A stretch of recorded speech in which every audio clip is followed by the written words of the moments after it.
Before we start this video, I'm gonna admit right now that this will come off as a significant reach. So much of a reach in fact that I may have just turned into the werehog. Still, I felt this was worth looking into, as I'm not the only one to have noticed something very suspicious about what's happening here. So, let's get right to it. So the Oscars are running their course yesterday, and then a post pops up on the Xbox Twitter account. Now, at first glance, nothing appears out of the ordinary.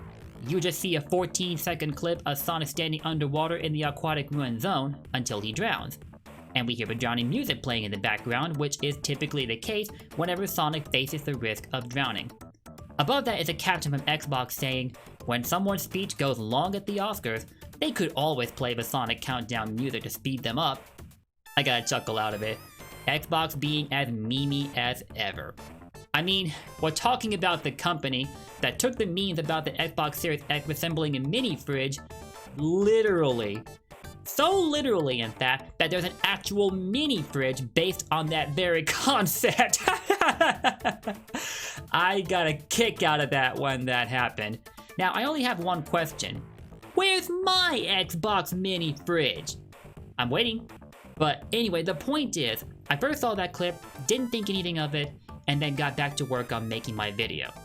It wasn't until my fellow Sonic tubers started talking about that clip, however, that I went back and took another look at it. First of all, an ESRB rating can be seen at the lower left when you play back the clip. This didn't set off any alarms for me, but it did confuse me a bit. After all, Sonic 2 has been out for decades, why would you need an ESRB rating there? Maybe it's common practice for the rating to be there whenever Xbox plays back the clips for existing or upcoming games, and maybe other companies do likewise? I never really paid attention to that detail honestly, so I'm just guessing here. Then, something occurred to me. As far as Xbox consoles go, Sonic 2 has been re-released twice as far as I know. First as a vintage arcade collection port, similar to what was done with Sonic 1 and Sonic 3, and then again, as part of Sonic's Ultimate Genesis collection in 2009. Not that I recommend either of these options if you wanted to experience Sonic's library of games, because whoever was porting the sound effects for the games did not do a tremendously good job. Every time I heard Sonic jumping or Ring Beam picked up, I wanted to go deaf. Ugh. But anyway, I saw the rating but didn't think much of it. However, on a whim I decided to unmute the clip, and that's when something jumped out at me. Okay, so this right here is the clip that I was just talking about from the Xbox Twitter. Here's what I'm gonna do. I'm gonna play it back, and I want you all to listen very, very carefully to the drowning music. Here we go.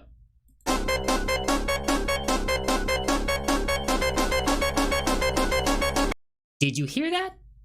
No? Alright, we're gonna listen to it again.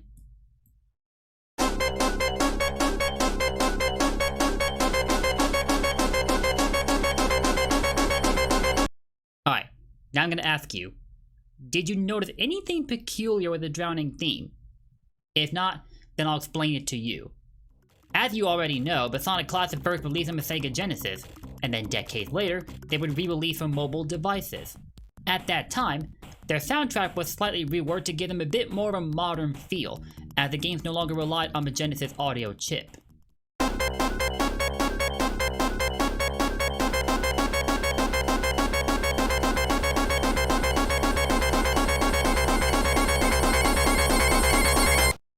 Because of this, you'll hear distinct differences in between the drowning theme as it was originally heard on the Sega Genesis to how it sounds in the mobile re-releases, also referred to as the Retro Engine remakes.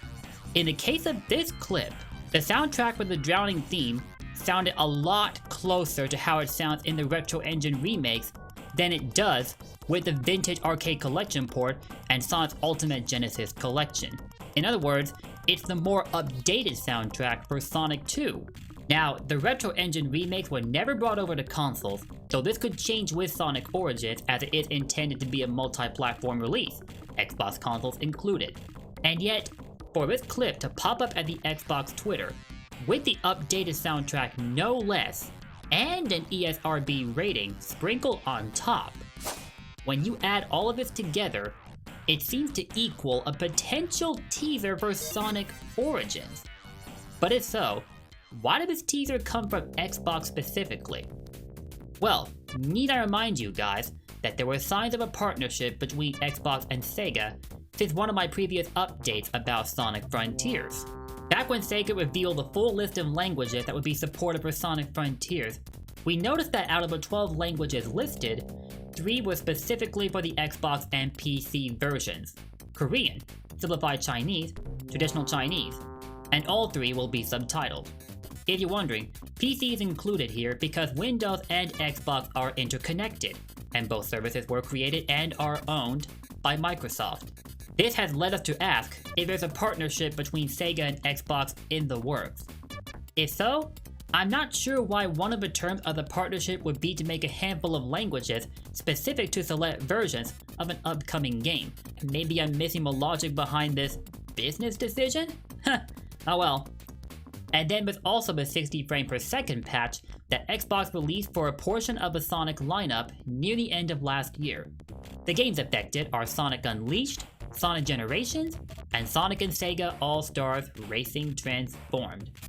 While I'm bringing up that patch, I want to ask you guys, have you been enjoying it since it dropped?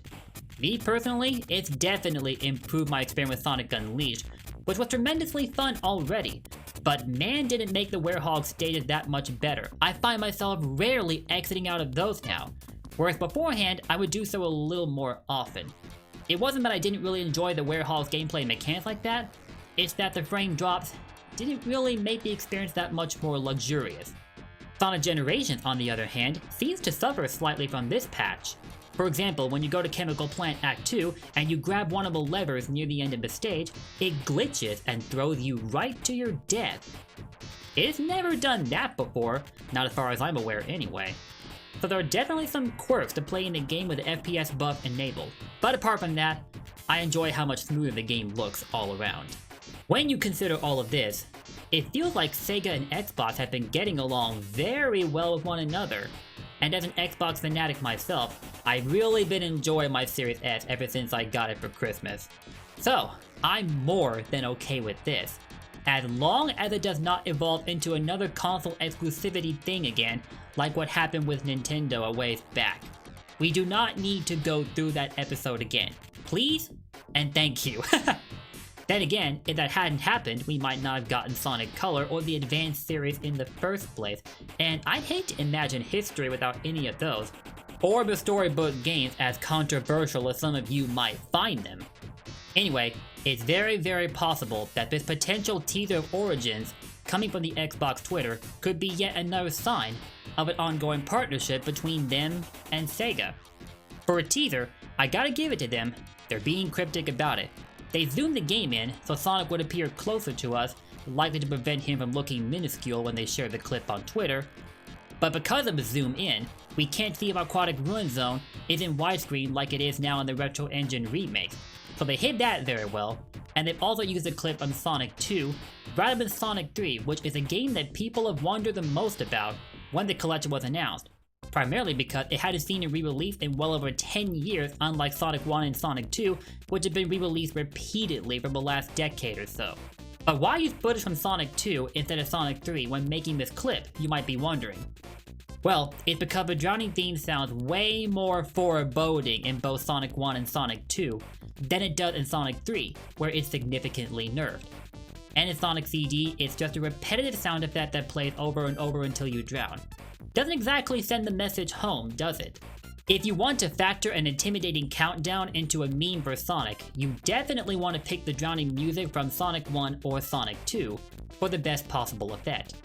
You could possibly consider Sonic Colors also. It too is a pretty strong take on the drowning music, in part because it's orchestrated, which is crazy.